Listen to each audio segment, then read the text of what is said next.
It is the morning of the 4th of September 2020 in Japan. Look at this storm system. Typhoon Haishen, an absolute beast on visible satellite imagery. I don't know how else to explain it. This thing has developed into a monster. We are borderline super typhoon. It is expected to continue to gain strength. In fact, let's zoom in on the eye here. Still have a tendency to geek out on this Himawari 8 imagery, this visible satellite imagery. You can just see that circulation, this outflow aloft. That's why some of these upper level cirrus look like they're flowing away from that center of circulation, and just these eddies inside that eye. Inside of this, based on Dvorak estimates, we have winds at this time about 125 to 130 knots. Just a wrecking ball out here after undergoing just explosive intensification. And this is what I mean by that. Dvorak analysis is what we use to estimate the intensity of a storm system when you don't have the luxury of recon like in the Atlantic.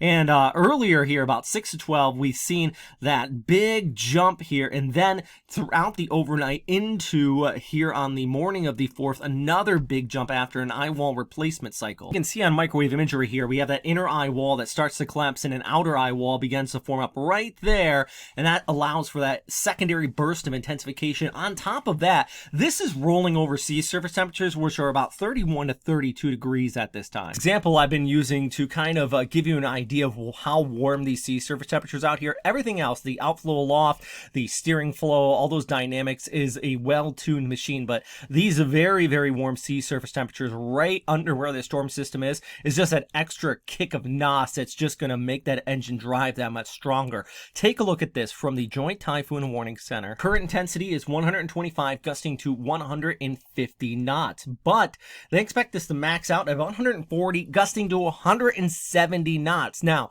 to put that in perspective, of course, a Category 5 is the top end threshold, but also Hurricane Laura, so much hype in the United States. Everybody's talking about how this was the strongest storm to ever hit Louisiana or that part of Louisiana. This will be stronger than Hurricane Laura as it passes Minami Daito here and off there towards the Amami Islands. Thankfully passing north of Okinawa, which has a much higher population, but still the Amami Islands, thousands of people live out here, and they are going to be hit rather hard by this storm system. By the way, for those of you in Okinawa, I know you got a lot of people that watch from there. Even though the center of this storm is passing towards the north, you're still going to be in that tropical storm's threshold, maybe in gusts of the typhoon strength. It's a large storm. Get to that in a second. Eventually, though, this is going to move towards the north, and once it moves closer to Kyushu, we will start to see a bit of weakening. Shear aloft is going to start to disrupt this a little bit, and that goes back to the whole reason why this is actually going to be turning towards the north. In the upper levels, there is this deep trough digging in here, so you have Okinawa right there, our storm here, and as it rounds this high pressure towards the east, we're going to start to see it pull and eventually get hooked up by that trough and pull off like that into those upper levels winds, which is why I know if you're looking at satellite imagery now, you are out here in Okinawa, you're probably thinking, my goodness, there is a buzzsaw right off the coast. It's coming right towards us. It's not because of that trough, which you can actually see here on visible satellite imagery as well. That's all these clouds right in here. That's going to help lift that and turn it a little bit towards the north. So with that said, that also is going to bring it into the Korean Peninsula, making it a record-breaking 5th landfalling tropical system here in 2020 for Korea. I don't believe my analysis, the ensembles, the spaghetti tracks from most of the major players here all continue to confirm this turn towards the north and moving off across the Amami Islands, across western areas of Kyushu, and then eventually impacting Busan, which is still recovering from Misak. They took Misak out there. I know they took it pretty hard. But let's talk about the hour-by-hour forecast here, because the HWRF, I think, has a good handle on Haishen, the intensity, and also the track. It's been handling the intensity for once. This model is actually handling the intensity pretty well. And as we look ahead here, this is by Saturday morning. That's 0Z Saturday. That's 8 a.m. on Saturday if you're not familiar with Zulu time. And we look ahead here to the afternoon. Look at this right here. This island right there is full of about 3,000 people. It's called Minami Daito. It's southern island. It's one of the southernmost islands way off here towards the east of Okinawa.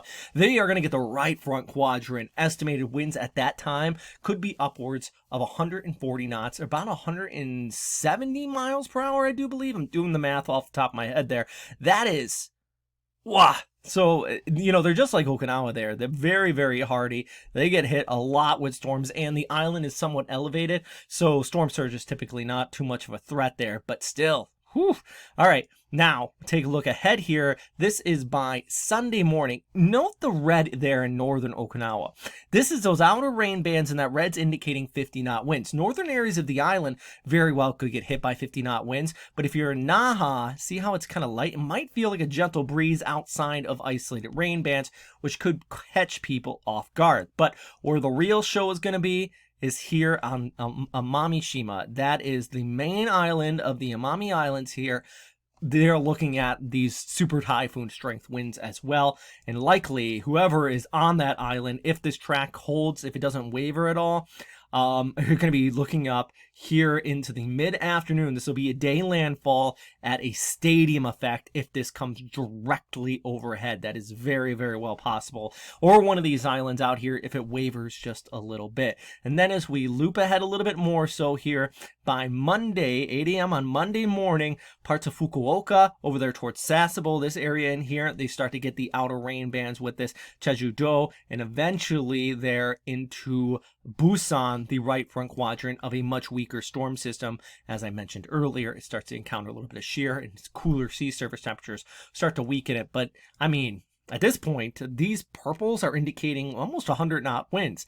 Weak is a relative term when you're talking about a storm of that magnitude. So it is a potent one. On top of all of this, by the way, going to be a major issue, especially for parts of Kyushu, Kagoshima. Volcanic soil in that area is prone to landslide. So something just, another factor in the multitude of factors to go in with this storm. But right now, I mean, the big topic is just the ferocity with this. A big boy storm. I've been covering typhoons for almost 12 years now, and I can tell you this one looks potent, and they're just on a different level from hurricanes in the States, because the fact is this is going to be much stronger than Hurricane Laura was, because you have to remember, when we get intensity this high, even as the wind might be only 10 to 20 knots higher, it exponentially, the energy released from the storm does continue to increase. So this is a powerful storm system.